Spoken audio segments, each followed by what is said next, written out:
Hello students, आज हम करेंगे बाइलिनियर एंड क्वाड्रेटिक इक्वेशन के एग्जाम्पल। ठीक है, तो देखिए फर्स्ट एग्जाम्पल, ये एग्जाम्पल जो है वो सारे मोस्ट इंपॉर्टेंट है, इनसे ही रिलेटेड आपको एक्सरसाइज में क्वेश्चन गिवन है। ठीक है, तो देखिए express the flowing bilinear form in the matrix notation. सबसे पहले तो बाइलिनियर जो फॉर्म है उसको मैट्रिक्स नोटेशन में लिखना है। ठीक है, मैट्रिक्स नोटेशन मैंने आपको समझाया था क्या होती है। मैट्रिक्स नोटेशन आपकी एक्स का ट्रांसपोज और ए, ठीक है, ए वाई, ये क्या होती है आपकी मैट्रिक्स नोटेशन होती है किसकी, बाइलिनियर फॉर्म की। और बाइलिनियर फॉर्म क्या होती है आपकी, ताकि आपको लर्न भी हो जाए। आई इज इक्वल टू 1 से लेकर आपका एम होता है, आई और जे इज इक्वल टू में 1 से लेकर एन, और ए आई जे एक्स आई और वाई जे। ठीक है, और इसकी मैट्रिक्स नोटेशन एक्स का ट्रांसपोज ए और वाई होता है। ठीक है, ये होती है। इसने बोला कि आपको मैट्रिक्स नोटेशन में भी लिखना है और find the matrix of A bilinear form, और बाइलिनियर फॉर्म की मैट्रिक्स भी निकालनी है, मतलब मुझे ए भी निकालना है। उसके बाद also find the rank of bilinear, और मुझे रैंक भी निकालना है बाइलिनियर फॉर्म का। मैंने बताया था बाइलिनियर फॉर्म का जो रैंक होता है वो ए के इक्वल होता है। अगर मेरा ए का रैंक निकल गया तो मेरा इसका भी बाइलिनियर फॉर्म का भी रैंक निकल जाएगा। ठीक है, ये मैंने आपको पीछे बता दिया था। तो देखिए हम क्या करेंगे तो सबसे पहले तो मुझे क्या करना है कि आपको क्या गिवन है एक्सरसाइज में, आपको गिवन क्या है। जो फर्स्ट इसका क्वेश्चन है कि 2x1 y1 plus 3x1 y2 plus 8x2 y1 plus 7x2 y2 minus में 5x3 y1 minus 3x3 y2। ठीक है, ये गिवन है। अब देखो इसको मैं इसकी फॉर्म में कैसे लिख सकती हूँ, कैसे लिखेंगे। अब आपको पता है पहले हमें क्या लिखना है, x1। अब ये देखो सबसे पहले हमें क्या चेक करना है कि यहाँ पर x कहाँ तक है, x1 x1 x2 x2 x3 x। इसका मतलब मेरा x1 है, x2 है और x3 है। ठीक है, अभी तो मैं समझाने के लिए बता रही हूँ। y1 y2 और y3 नहीं है, तो y1 और y2 सिर्फ ये दो ही है। ठीक है, अब मुझे इसको मैट्रिक्स नोटेशन में अगर लिखना है तो मेरा x इस फॉर्म में अगर मुझे लिखना है तो जो मैट्रिक्स नोटेशन है आपको यहाँ लिखना है कि मैट्रिक नोटेशन जो होती है वो आपकी इसके बराबर है। तो आपके पास ये किस फॉर्म में है, x1 x2 और x3। ठीक है, क्योंकि ट्रांसपोज लेना होता है, आपकी होती तो सीधी है लेकिन हम इसका ट्रांसपोज लेंगे तो ये ऐसे हो जाती है। उसके बाद ए देख लो। अब y जो है वो y मुझे कैसे लेना है, y1 और y2। ठीक है, उसके बाद ए देखो, यहाँ पर क्या होता है ए के केस में आपको पता है कि यहाँ पर क्या होता है, A11 होता है, A12 होता है। ठीक है, A21 होता है, A22 होता है, A31 A32। आपको y2 लेना है तो y वाला बस मैंने 2 तक ही लिया। अगर y3 होता ना तो मैं y वाली टर्म 3 वाली भी लेती। ठीक है, x3 में है तो x को मैंने देखो 1 2 और 3 तक लिया। क्लियर है मेरी बात। अब देखो यहाँ पर मेरे पास क्या है, x1 x2 और x3 है। ठीक है, ये कोमा नहीं लगाना आपको। ठीक है, अब A11 देखो जहाँ पर I भी 1 हो और Y भी 1 हो तो 1 ये वाला है तो इसका कोफिशिएंट क्या है 2।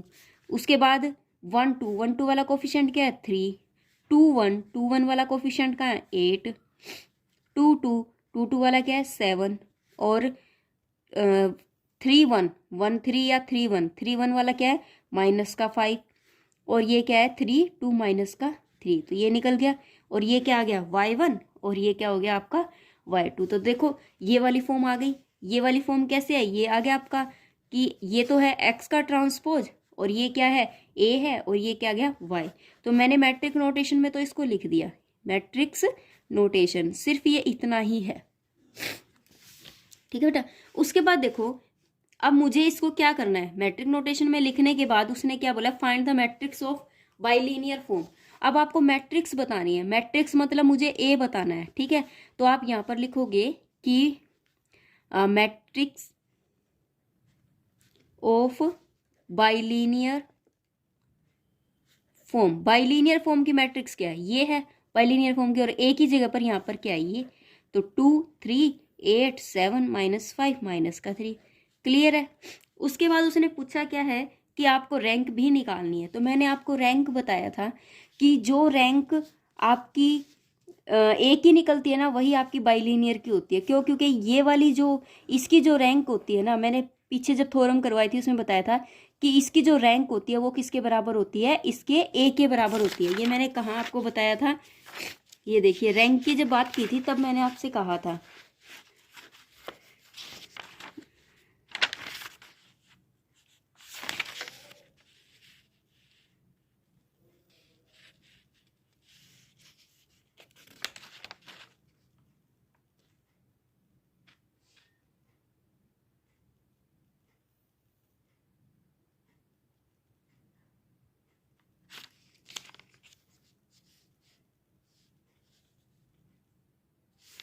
इसमें तो कहीं दिख नहीं रहा मुझे,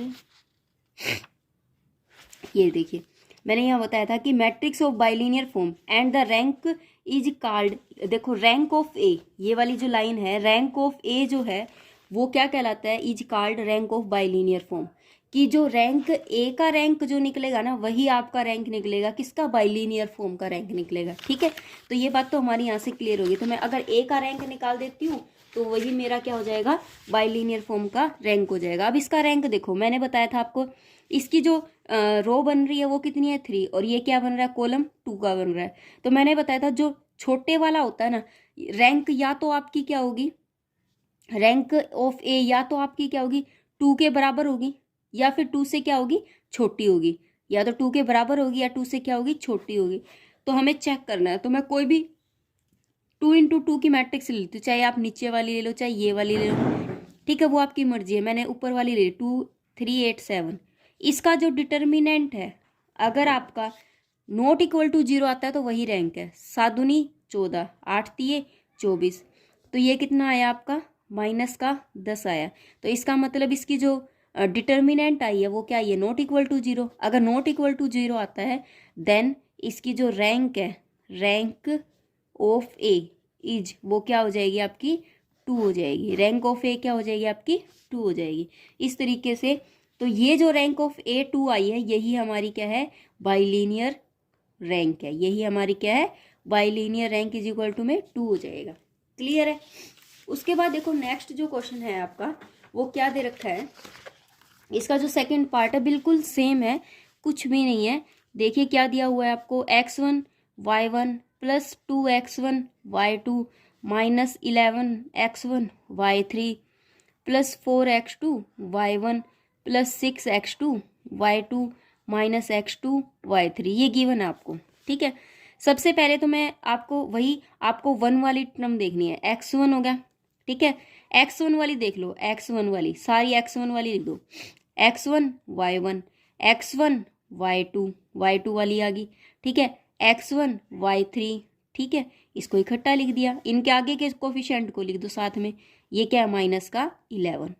ठीक है, उसके बाद क्या है x2 वाली, x2 y1 ये हो गया 4 प्लस में 6 x2, ये तो ऑलरेडी ही कंटिन्यूटी में ही लिखा हुआ है। ठीक है, तो कोई दिक्कत नहीं। अगर कंटिन्यूटी में नहीं लिखा हो तो हमें पहले x1 वाली लिख दो, फिर x2 वाली लिख दो, फिर x3 वाली लिखो। ठीक है, अब देखो मुझे x1 x1 x2 x2, तो मुझे 2 ही बार दिया हुआ है x1 और x2, और ये जो है मेरा y वो कितनी बार है, 3 तक है, तो y1 y2 और y3।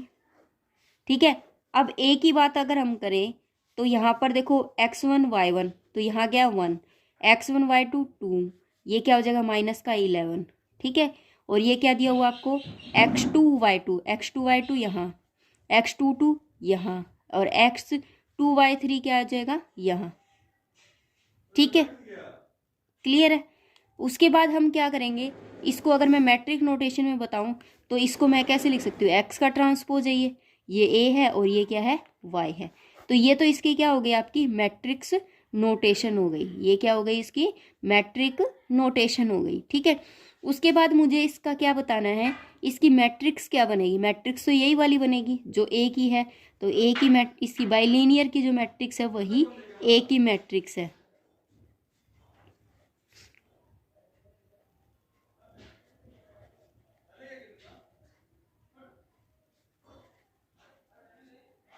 ठीक है, उसके बाद मुझे इसका क्या निकालना है, रैंक निकालनी है। मुझे क्या निकालनी है, रैंक निकालनी है। रैंक ऑफ ए की जो रैंक है ना, वही आपकी किसके बराबर है, रैंक ऑफ बाइलिनियर फॉर्म। ठीक है, रैंक ऑफ बाइलिनियर फॉर्म। अब देखो इसकी रैंक जो है वो क्या बन रही है, 2 × 3 की बन रही है। तो मुझे सबसे कम वाला चेक करना है, या तो इसकी रैंक 2 होगी या फिर 1 होगी। तो हम क्या करेंगे, 2 लेके चल लेते हैं। ठीक है, तो ये कितना हो जाएगा 6 और ये हो जाएगा 8। तो इसका क्या आ रहा है, -2। तो ए नॉट इक्वल टू 0। अगर ए का डिटर्मिनेंट नॉट इक्वल टू 0 आ रहा है, देन रैंक जो है बाइलिनियर की वो क्या हो जाएगी, वो 2 ही है। क्लियर है। इस तरीके से हमारा ये सेकंड पार्ट भी सोल्व हो गया। अब देखो इसका जो सेकंड क्वेश्चन है उसमें क्या दिया हुआ है कि right the bilinear form corresponding to the matrix. अब आपको स्टेटमेंट, पहले आपको बाइलिनियर फॉर्म दी हुई थी, ठीक है, आपको मैट्रिक्स में बदलना था। अब आपको बाइलिनियर फॉर्म की बजाय यहाँ पर मैट्रिक्स दिया हुआ है। ठीक है, तो आपको बाइलिनियर बनाना है। कैसे, 1 2 3 -2। ठीक है, 2 -2 1 3 3 0 4 2।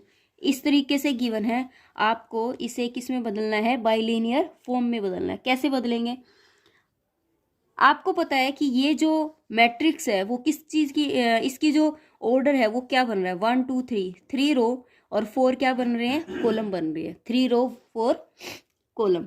अगर 3 रो 4 कॉलम बन रहे हैं तो हम क्या ले सकते हैं, हमें लेट करना पड़ेगा, वी टेक। हम क्या ले सकते हैं कि यहाँ पर 3 रो है तो इट मीन्स क्या है कि अगर x1 x2 और x3 इस तरीके से लिया जाएगा, वो किसके बराबर है, x का ट्रांसपोज। अगर मैं y की बात करूँ यहाँ पर, तो y कॉलम कितने हैं, 4। तो y1 y2 y3 और y4 जो है आपके कॉलम है। ठीक है, अगर मैं इसको बाइलिनियर फॉर्म में लिखूं तो बाइलिनियर फॉर्म मेरी क्या कहती है, मैट्रिक्स के अंदर। ठीक है, तो आप क्या लिखोगे, पहले तो मैट्रिक्स नोटेशन जो है उसको देखो। मैट्रिक्स नोटेशन जो होता है वो क्या कहलाता है, कहता है नोटेशन कि आपका एक्स का ट्रांसपोज ए वाई के इक्वल आना चाहिए। एक्स का ट्रांसपोज आपके पास क्या है, x1 x2 x3 और ए किसके बराबर है, 1 2 3 -2। ठीक है, 2 -2 1 3 3 0 4 2। ठीक है, और y किसके इक्वल है, y1 y2 y3 और y4 के। ठीक है, हो गया। अब मैं क्या करूँगी, इसकी मल्टीप्लाई करूँगी। इसकी पहले मैं इससे मल्टीप्लाई करूँगी। ठीक है, इसकी पहले पूरे से, फिर जो आएगा फिर उसकी इससे करेंगे। ठीक है, तो देखो कैसे करेंगे। पहले हम क्या कर लेते हैं, पहले हम चाहे इसकी करो, वो मर्जी आपकी, आप पहले इसकी कर लो। ठीक है, पहले पूरे वाले की इससे कर दो। तो जब मैं इससे करूँगी, यहाँ पर आपका x1 x2 और x3 है, ये एज इट इज रहने दो। जब इसकी करेंगे तो पहले क्या आएगा, y1। ठीक है, फिर क्या आ रहा है 2y2, फिर क्या आ रहा है 3y3, फिर क्या आ रहा है माइनस का 2y4 आ रहा है। इसी तरीके से इस वाले की फिर इससे करेंगे 2y1 माइनस का 2y2। ठीक है, प्लस y का 3 और प्लस में 3y4। ठीक है, इसी तरीके से फिर इस वाले की अब इससे करेंगे तो 3y1 प्लस 0y2। ठीक है, प्लस 4y3 और प्लस 2y4। क्लियर है। अब इसकी क्या करनी है, हमें इनसे करनी है। ठीक है, तो देखो कैसे। जब मैं इसकी इससे करूंगी, ये देखो पहले इसकी इससे करेंगे, x1 की पहले पूरी टर्म से होगी, फिर x2 की पूरी टर्म से, फिर x3 की पूरी टर्म से। तो हमारे पास क्या आ जाएगा, ये यहाँ पर आ जाएगा x1 y1 plus 2x1 y2 plus 3x1 y3। ठीक है, अब देखो आप कैसे कर रहे हो, आप इसकी इस पूरे से कर रहे हो। पहले x1 की पूरी रकम से गुणा कर दी, मल्टीप्लाई कर दी। उसके बाद फिर हम क्या करते हैं, इसकी इससे मल्टीप्लाई करेंगे तो ऐड करते जाएंगे, तो वही हमें ऐड करना है। तो अब क्या आएगा, माइनस का 2x1 y4 plus 2x2 y1 minus 2x2 y2 plus 2x2 y3 plus 3x2 y4 plus 3x 3y1 plus 4x3y3 plus 2x3y4, ठीक है, ये आ गई। अब ये जो आई है वो मेरी क्या आई है, बाइलीनियर फॉर्म है, और ये बाइलीनियर फॉर्म मैंने किससे निकाली है, मैट्रिक्स से। तो आप यहाँ लिखोगे मैट्रिक्स टू बाइलीनियर फॉर्म हो गई, ठीक है। उसके बाद देखो अब मुझे क्या बताना है इसके अंदर, यही बताना था, तो मेरा क्वेश्चन सोल्व हो गया, ठीक है। मुझे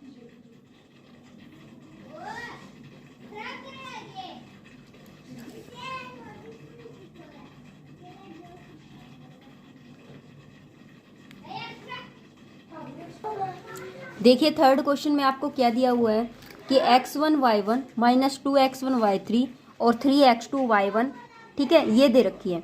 आपको इसे मैट्रिक्स फॉर्म में पुट करना आता ही है। कैसे कि मैंने आपको बताया था x1y1 है, तो देखो यहाँ पर पहले a11y टर्म हम क्या लिखते हैं, x का ट्रांसपोज a और y, ठीक है, ये होती है matric notation of bilinear form की।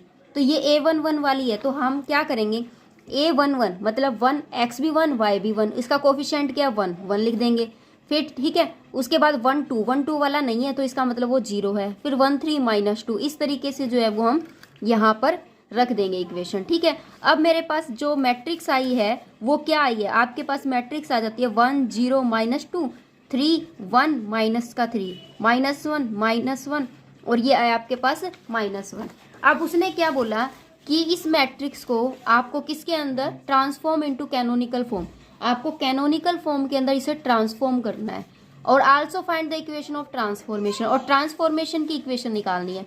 ट्रांसफॉर्मेशन की इक्वेशन क्या होती है वो भी बताऊंगी, लेकिन हम सबसे पहले कैनोनिकल फॉर्म में इसे रखेंगे, ठीक है। तो देखिए, ठीक है, तो आपकी जो कैनोनिकल फॉर्म में जो हम चेंज करते हैं वो किस तरीके से हुआ था, हमने पीछे डिस्कस किया था कैनोनिकल फॉर्म को। तो देखिए कैनोनिकल फॉर्म में जब हम चेंज करते हैं क्या होती है कैनोनिकल फॉर्म, यहाँ पर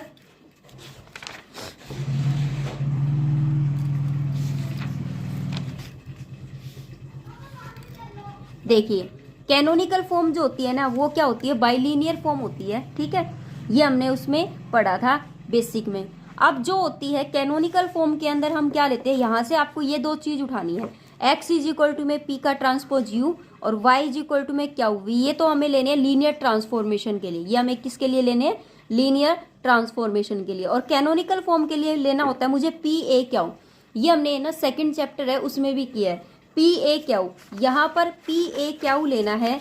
देखो सबसे पहले मेरे पास जैसे कि ए है, ये होती है कैनोनिकल फॉर्म, यहाँ पर आई होगा, फिर ए ले लिया और फिर मैंने एक आइडेंटिटी मैट्रिक्स लगा दी। अगर मैं दोनों तरफ आई कर रही हूँ तो भी मेरा ये तो ए ही रहेगा ना।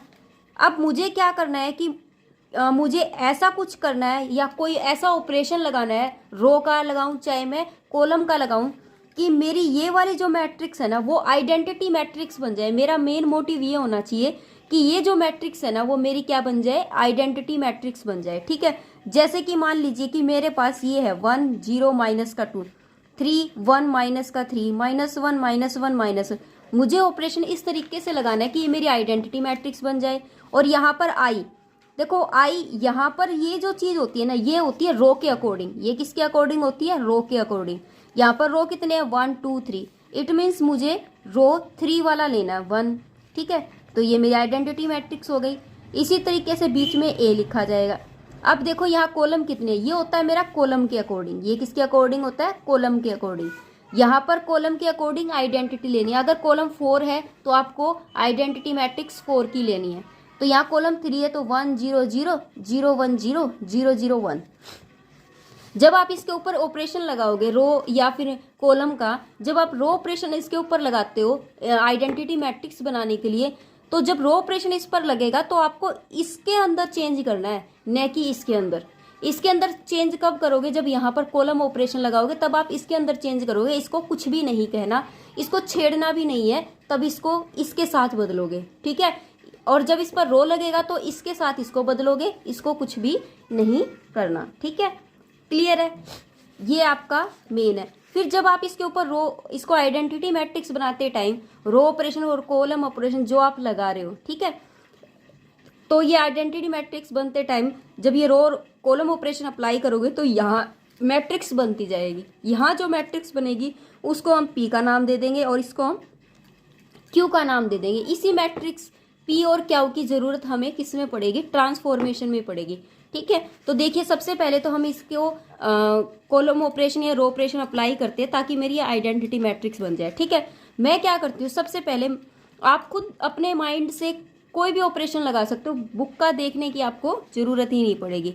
देखो हम क्या करते हैं, मैं पहले ऑपरेशन लगाती हूँ, जैसे कि R2 है। ठीक है, मैंने क्या लगाना है, R2 माइनस में क्या कर देती हूँ मैं, R2 में से अगर मैं 3R1 करती हूँ, ठीक है, माइनस का 3R1 करती हूँ। कैसे, देखो यहाँ R2 ये है, R2 ये है, रो ये है, अगर मैं माइनस का 3R1 करती हूँ R2 की जगह पर, तो देखो यहाँ R2 3 है और यहाँ माइनस का 3 हो जाएगा, तो ये कितना हो जाएगा, R2 में 0 आ गया। यहाँ मुझे 0 चाहिए क्योंकि यहाँ पर तो मुझे 1 चाहिए, आइडेंटिटी ये जो डायगोनल है यहाँ तो मुझे 1 चाहिए और सारी चीज़ें 0 करनी है। ठीक है, तो मैंने क्या किया है, जब ऐसे करती हूँ तो 0 ये तो हमारा सेम रहेगा क्योंकि चेंज किस में आ रहा है, R2 में आ रहा है, तो ये क्या हो गया, 0 हो गया। ठीक है, अब मैंने R1 में चेंज किया था, ये तो 1 रहा। R1 में क्या करूँगी मैं, माइनस का 3 से मल्टीप्लाई तो 6 हो गया, 6 में से 3 गया तो मेरा क्या आ जाएगा, 3। इसी तरीके से 0 ये वाली जो चीज़ है ये मेरी एज इट इज रहेगी, माइनस का 1 और माइनस का 1।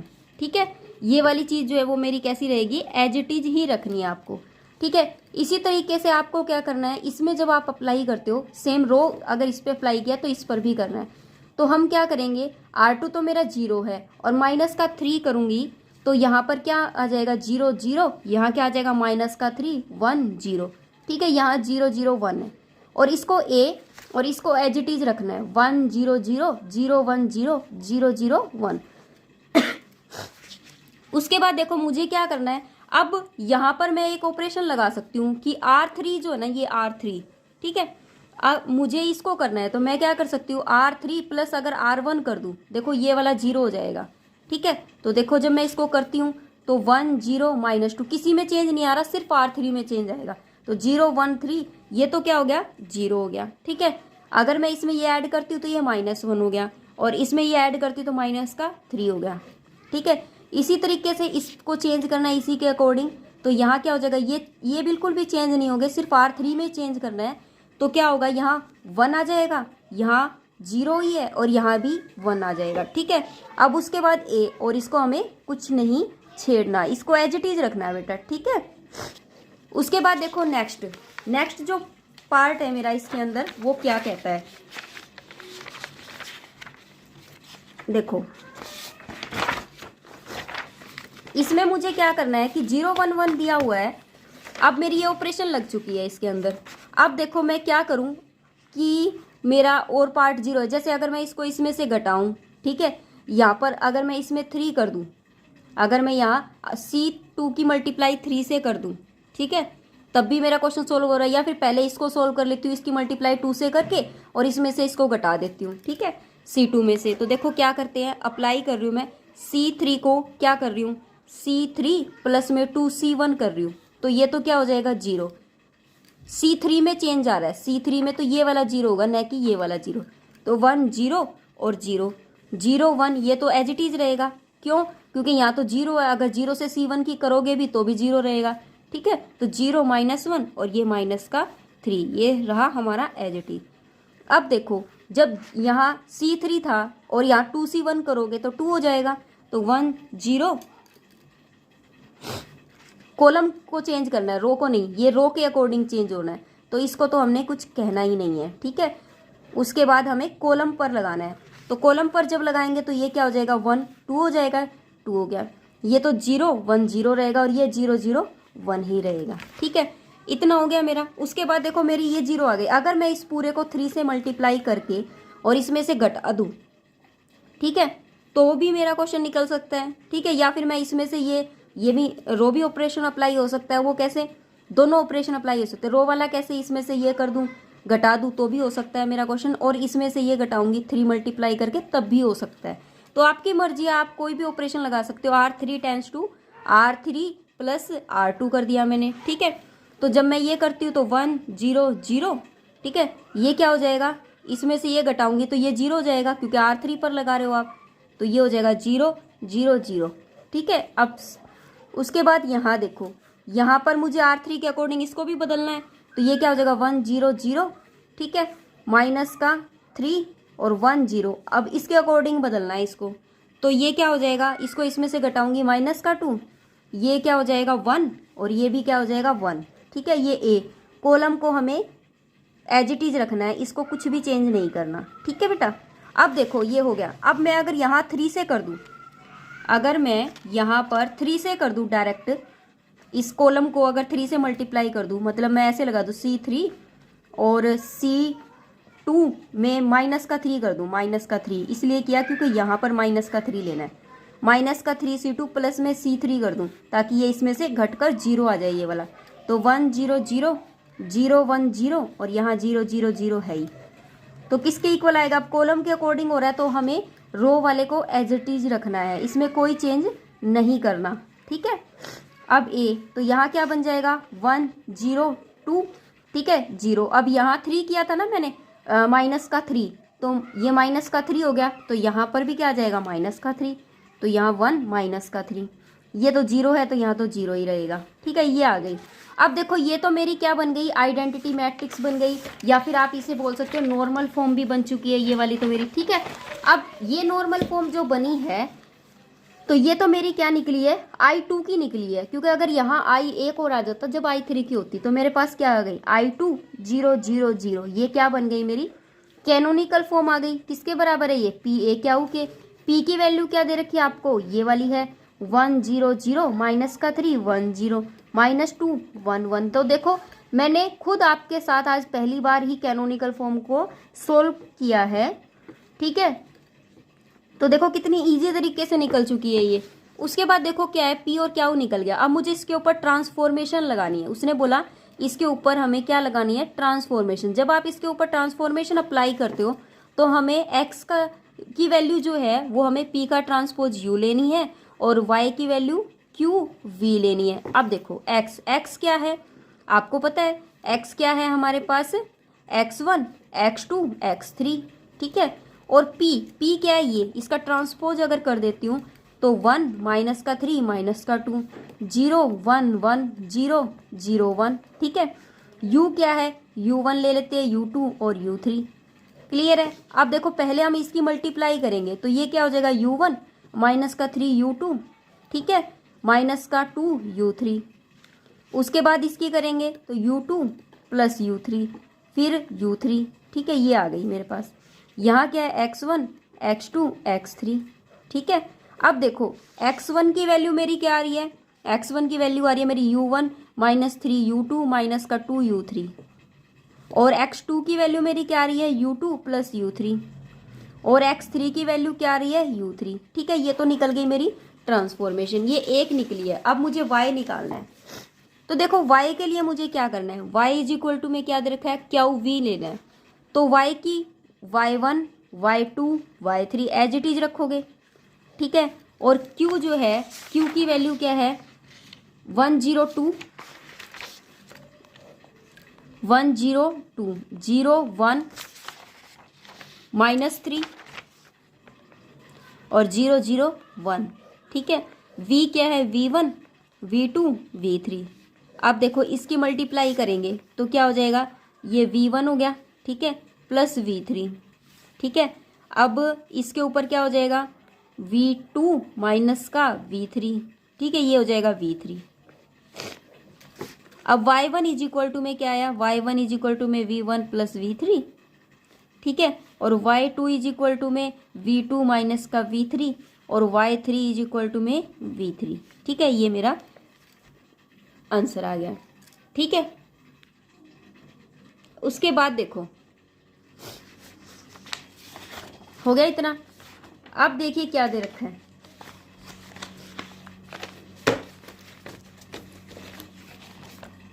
अब जो मेरा क्वेश्चन है फोर्थ, उसमें क्या दिया हुआ है, फोर्थ जो एग्जाम्पल है उसमें आपको क्या गिवन है, रिड्यूस द बाइलिनियर फॉर्म। इस बाइलिनियर फॉर्म को रिड्यूस करना है कैनोनिकल फॉर्म में। Also find the equation of transformation. Same as it is करना है, इसमें मुझे कुछ भी सेम जो थर्ड क्वेश्चन आपने किया है वैसे ही करना है। आपको क्या निकालनी है, पहले एक मैट्रिक्स निकालनी है जो कि हम किससे निकालते हैं, एक्स का ट्रांसपोज ए वाई करके। ये मैं आपको बता चुकी हूँ और अब पीछे भी हमने किया है, तो मैं एज इट इज डायरेक्ट भी कर सकती हूँ, 1 0 -1 1 0, ठीक है, 0 0 1 आपको निकालनी तो आ ही गई है, ठीक है। अब ये करने के बाद, ठीक है, ये करने के बाद मैंने क्या बताया था, अब देखो इसमें मैंने क्या, अब देखो इसमें क्या है, ये होने के बाद अब मुझे इसके ऊपर a इज इक्वल टू में आई और ai करना है, ठीक है। ये भी 3 है, रो भी 3 है और कॉलम भी 3 है, तो यहाँ तो 1 0 1 -1 1 0 0 0 1, ठीक है। यहाँ पर 1 0 0 0 1 0 0 0 1, ठीक है। a एज इट इज रखोगे 1 0 0 0 1 0 0 0 1 एज इट इज, ठीक है। अब ऑपरेशन लगाना है, ठीक है। तो क्या करेंगे, इसके अंदर से इसको घटा देंगे, ठीक है। पहले ऑपरेशन तो यही लग सकता है मेरा, तो मैं ऑपरेशन क्या लगाऊंगी कि R2 + R1, ठीक है, किसके इक्वल आएगा, R2 के इक्वल।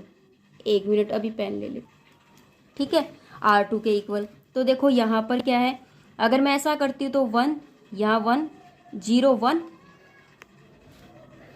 ठीक है। यहाँ क्या हो जाएगा 0, यहाँ तो 1 ही रहेगा और यहाँ 1 हो जाएगा, ठीक है। और ये 0 0 1 है, ठीक है।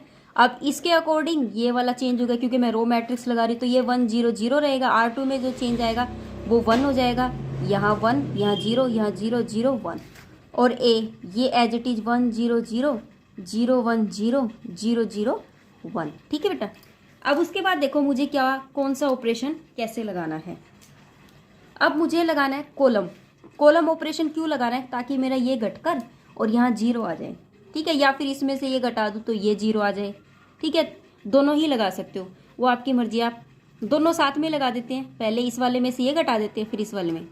तो देखो मैं अगर C3 में से करूँ, C3 टेंस टू C3 और माइनस का C1 कर दिया, ठीक है। और सेकेंड ऑपरेशन जो है वो मैं क्या लगाती हूँ, ये वाला C3 tense to C3 minus का C2 कर दिया, ठीक है। तो देखो यहाँ पर भी 0 0 0 1 0 हो जाएगा, 0 0 1, ठीक है। ये तो चेंज नहीं होगा 0, ये तो एज इट इज रहेगा। ये चेंज होगा a इज इक्वल टू में, इसके ऊपर मैंने क्या किया था, C3 में से C1 घटाया था तो माइनस का 1 आ गया, यहाँ 1 0 -1, ठीक है। इसी तरीके से ये तो 0 है ही, ठीक है जी। ये क्या आएगा, अब दूसरे में मैंने क्या किया था, C3 में से C2 घटाया, C3 में से C2 घटाया, तो यहाँ भी -1 आ गया, ठीक है। और ये 0 1 0 है, ये 0 0 1, ठीक है, ये एज इट इज रहा। अब देखो मेरी तो ये आइडेंटिटी मैट्रिक्स बन गई, तो ये जो है मेरी P बन गई और ये क्या है Q बन गई और ये नॉर्मल फॉर्म आ गई मेरी, ठीक है। अब देखो मुझे क्या निकालना है, x इज इक्वल टू में P का ट्रांसपोज U, क्यों, क्योंकि मुझे क्या लगानी है, इसके ऊपर लीनियर ट्रांसफॉर्मेशन अप्लाई करनी है। क्या करनी है, ट्रांसफॉर्मेशन अप्लाई करनी है। तो मैं क्या करूँगी, same as it is x1 x2 x3 करेंगे, ठीक है। और यहाँ पर 1 1 0, क्यों, क्योंकि मैंने इसका ट्रांसपोज लेना है, ये वहाँ चला जाएगा। और ये क्या हो जाएगा 0 1 0 और 0 0 1, ठीक है। यहाँ पर U1 U2 और U3 है। अब इसकी इससे मल्टीप्लाई कर दो आप, तो U1 + U2, ये U2 रहेगा और ये U3 रहेगा, ठीक है। ये किसके इक्वल आ गया, x1 x2 x3, ठीक है। अब देखो x1 इसके बराबर, x2 इसके बराबर और x3 इसके बराबर। इसी तरीके से मुझे क्यू वी की y के अकॉर्डिंग निकालनी है, तो y1 y2 और y3 लेंगे, ठीक है। और क्यू की जगह पर जो मैट्रिक्स आई है वो मेरी यहाँ लिख दूंगी मैं, 1 0 -1 0 1 -1 0 0 1, ठीक है। यहाँ पर क्या हो गया, यहाँ पर मेरा v1 v2 v3, ठीक है। अब इसकी करूँ अगर मैं, तो v1 माइनस का v2 v2 माइनस का v3, ये हो जाएगा v3, ठीक है। तो देखो ये y1 इज इक्वल टू में इसके आ गया, y2 इज इक्वल टू इसके, y3 इज इक्वल टू में इसके आ गया, ठीक है। इस तरीके से ये जो मेरा क्वेश्चन है बिल्कुल कंप्लीट सॉल्व हो चुका है, ठीक है। नेक्स्ट वीडियो में हम इसके एक्सरसाइज के क्वेश्चन करेंगे, तब तक के लिए बाय। जल्दी से जल्दी, ज़्यादा से ज़्यादा प्लीज़ इस वीडियो को लाइक और सब्सक्राइब कीजिए, क्योंकि आपका लाइक करना ही हमारे लिए हमारी मोटिवेशन को बढ़ाता है, और कमेंट करना भी हमें मोटिवेट करता है कि हम ये जो कर रहे हैं हम best. Okay, thank you, have a nice day, take care.